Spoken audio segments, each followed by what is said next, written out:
Good morning, friends.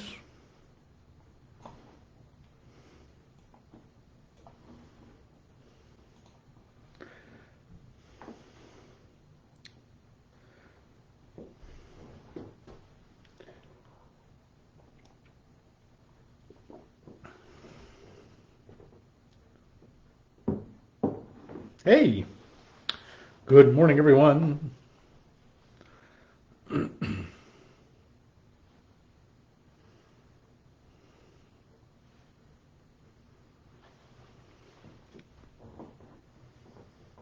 Good morning, Beth. Hello, everybody. How are you today?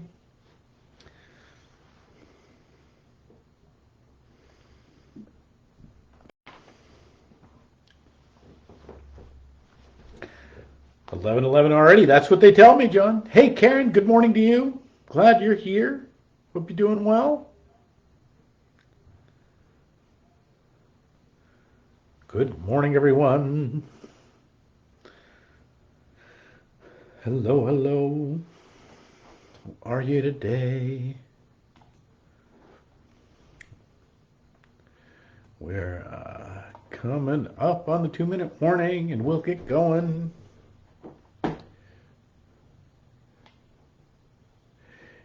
If you ever wonder, it is,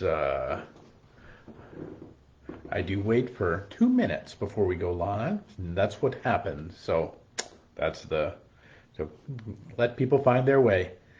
Stephanie, how are you today? So good to see you.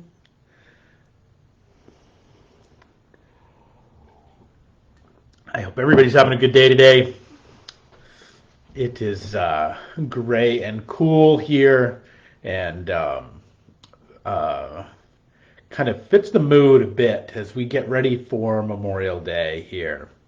So good morning, everybody. Let's get going. It is the 25th day of May. We are almost into June, friends, and we are here on this Thursday at another 11:11. And I'm glad you're here. I'm glad you found your way. I pray that whether you're finding it here live and doing it with us right now, or whether you are catching this later, or maybe you're hearing my voice for the first time, no matter what, welcome, and know that you have found a community that wishes you well today, and it has a hope and a beauty for you. This morning, I want to invite us into it. We are preparing for Memorial Day. I'm going to be busy all weekend with different prayers at different memorials around the city. And we'll be celebrating in worship. It's also Pentecost, which is the birthday of the church. So. And then we're actually baptizing little Lorelei this weekend. So if you know her, and so it's just all kinds of things mixed up. But before we get too far down the road, I wanted to just set a tone, maybe set a moment, set maybe an intention, or just rant. I don't know, but to talk about this coming Memorial Day. I find it a great honor that I get asked to do prayers. We'll do one at the wall. If you don't know, here in Fall River, we have a full, an 80% size reproduction of the Vietnam Wall. And it is a powerful, if you've ever been to the wall monument in Washington, D.C., it is as powerful because not only right there, but also a full-size replica of the Iwo Jima Memorial. I mean, it's that memorial park here in Fall River is actually one of the most. If you want to make a veteran pilgrimage, it is a powerful veteran pilgrimage to make. And so we'll have prayers down there for a candlelight vigil on Saturday night, and I'll be there. And then we'll also do. We'll have prayers and a ceremony at the end of the parade on Sunday. Now, why there and Fall River is a unique place. I think there are 32, maybe 34. I forget how many. I should know that. How many actual war memorials there are in the city for a city of 80,000 people? I mean, it's an amazing place that has raised Ebenezer's, around the city to remember those who have gone on, to remember those the dead in the service in the war, and in the wars of the nation. And so, as we get ready for this Memorial Day, whose function it is to remember those who have passed on, and particularly to remember those who in the service of the nation gave their lives, this is kind of a powerful place to stand, at least for me, because I get to participate in that. I get to participate in the lifting up, and I hope you participate in it too. Then when I don't know if you caught the little phrase I used a moment ago, that we kind of raise our Ebenezer. That there's a great line from an old hymn. Here I raise my Ebenezer. Surely I was meant to be. That this and who knows what an Ebenezer is? Well, I'm going to tell you. So the Ebenezer was this was one of the many memorials. You see, the Israelites, wherever they went, when they had profound things happen to them, they raised a memorial, and often it was around battles. That in 1 Samuel chapter 7, the Israelites are under attack by the Philistines. They're about to lose, and God leads them to victory. And so Samuel sets up this large stone and calls it an Ebenezer, meaning the stone of help. It's the stone that it's this physical symbol of the fact that when they got in trouble, God's help arrived to them. And that it was declared publicly, and it was declared personally in their midst. And so I think, and this is the beginning of kind of what I want us to talk about just this business of raising Ebenezers. We're in a weird place culturally, coming out of COVID, and that there was some permission giving in the COVID period for people not to celebrate their dead. There was to not raise an Ebenezer, to not maybe have a gathering around somebody who had died, or not have a place. And these were, and I'm not criticizing that people were feeling their way through whatever was going on at that time. But the hangover of that is in many ways, I'm seeing more and more folks that as people pass on, there's not a direct intention of whether it's a memorial service in a church or a gathering or a cookout or an opportunity to gather and share. There is not some way in which we raise an Ebenezer to the help that God gave us in the people of our lives that we've shared with. You see, because the people around us, there are lots of things, right? Sometimes they're a pain in the butt. Sometimes they're a wonder. Sometimes they're a joy. But often, more than anything, if we were to really say, what are they? They're actually a help to us. They're a help to us. Because we're not alone in it. We're not by ourselves. We're not lost. We're not. And no matter how much how needy they might be, or whiny they might be, or how much we don't like their jokes, or how much they have spinach in their teeth all the time, whatever it is, at the end of the day, we recognize them as a help of getting through this life more than anything else. And that when Samuel raises the Ebenezer of the victory of the Israelites over the Philistines, he's pointing us to this notion of what it is for us in the world to raise Ebenezers. Why we do that? Because what we're doing is we're pointing to this one that was with us, and it was a help to us. That was a visible symbol of God's grace in our life. By the way, if you haven't figured it out by now, God's grace is always complicated. Like in some ways, it's very simple. There's maybe a person there or a thing there or something that loves us, but it's also complicated. People are complicated. It's also and it's not even that the grace is complicated or somebody's love for us is complicated, but we're complicated. We're rarely accepting it with a full outstretched hand, but we're kind of like, oh, maybe a little bit. We're weird. And that doesn't make us weird people. That makes us people. But this practice that we have of caring for one another, and in the midst of caring for one another, raising up these memorials, raising up these stones, whether it's the actual setting of a headstone or the gathering of a community in the loss of a person, I see a further and further decline of this. And there are people who have passed in my life that were very dear to me, that I actually wanted nothing more than to gather with the community of people they had gathered over the course of their lifetime, and it just didn't happen. And I feel like, we're missing out. Maybe that's the honest thing. Maybe it's just a completely and pure selfish thing that I feel like I'm missing out, celebrating the life of some of those that I have journeyed with. But I really hope you will not miss out on raising the Ebenezers in your life. Whether they are the Ebenezers of the people who have gone forth to serve the nation, and the reading of names of those whom we do not know and that we will never know and that will never know us, but still holding them up and holding them dear, if only for a moment.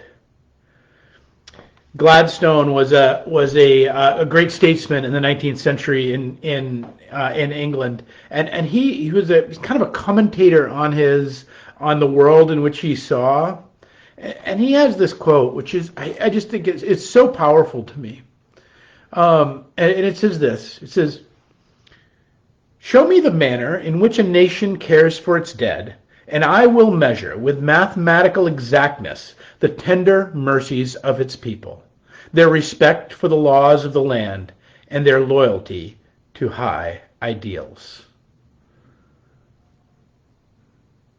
I think there's something to that.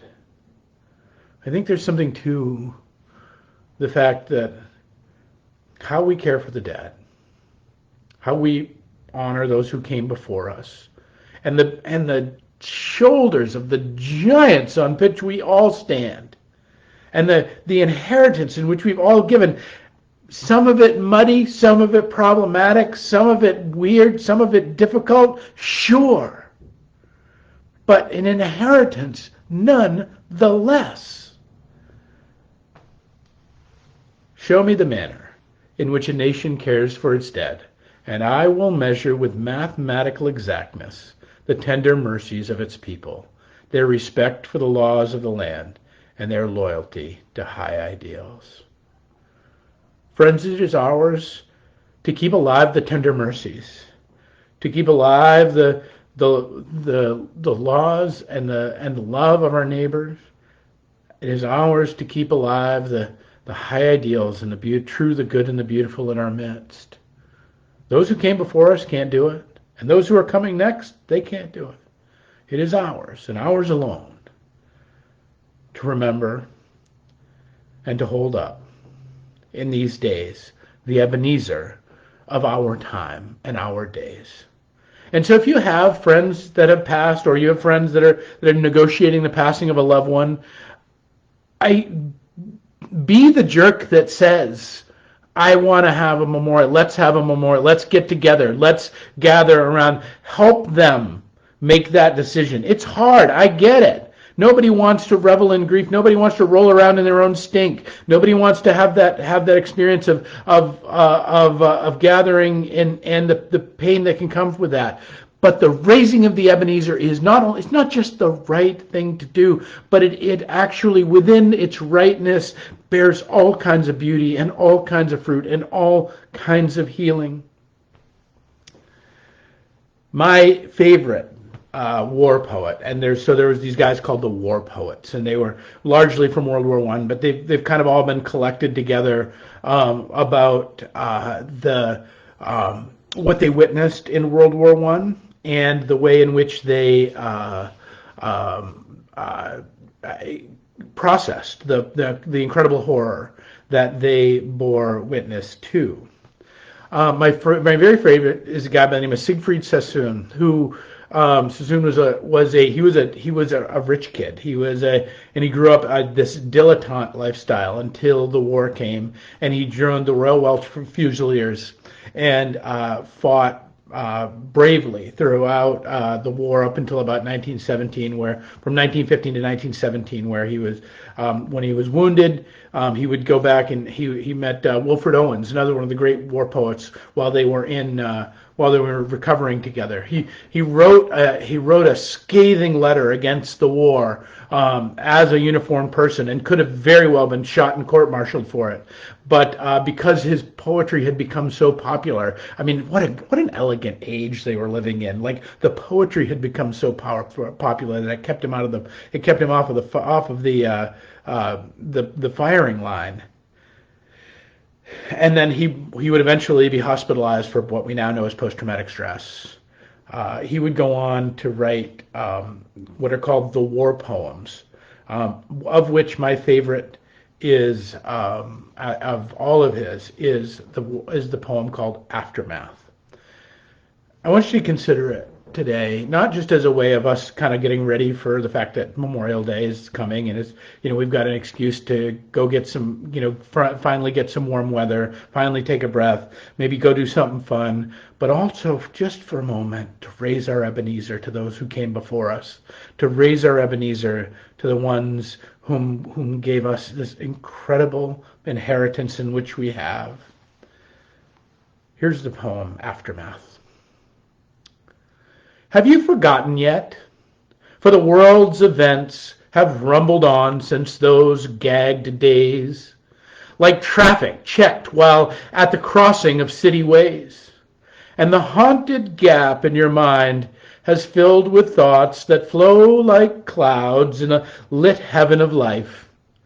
And you're a man reprieved to go, taking your peaceful share of time with joy to spare. But the past is just the same, and the war's a bloody game. Have you forgotten yet? Look down and swear by the slain of the war that you'll never forget. Do you remember the dark months you held the sector in Mehmet's? The nights you watched and wired and dug and piled sandbags on parapets? Do you remember the rats and the stench of corpses rotting in the front of the front line trench? And dawn coming, dirty white and chill with a hopeless rain? Do you ever stop and ask, is it all going to happen again? Do you remember that hour of din before the attack, and the anger, the blind compassion that seized and shook you then, as you peered at the doomed and haggard faces of your men? Do you remember the stretcher cases lurking back with dying eyes and lolling heads and ashen gray masks of the lads who were once keen and kind and gay? Have you forgotten yet? Look up and swear by the green of the spring that you'll never forget. Friends, on this Memorial Day, I hope you will raise your Ebenezer. We will raise your Ebenezer to those whom have passed, those whom you have lost, and that you will help those in your life, encourage them. When the time comes to honor those to your left and your right, that you will raise an Ebenezer for them. Don't let them slip into the darkness without mention and without purpose and without note, for they have been a gift to God from you. They have been a help to you, even though it might be complicated. Friends, I hope you have a great weekend. I hope it is beautiful and wonderful, and that you throw some shrimp on the Barbie and you have all the grandness and goodness in it, and that also you take a moment to raise an Ebenezer for the sacredness in which you've been given in these days. All right, friends, I hope you'll join us for worship on Sunday, and we've got all kinds of great goodness there. Baptism and Pentecost and a memorial prayer. I hope you'll be with us and worship with us, and come and join in some of the events around the city for Memorial Day. But either way, we'll pick it up next week with another 11:11. Peace and grace, my friends.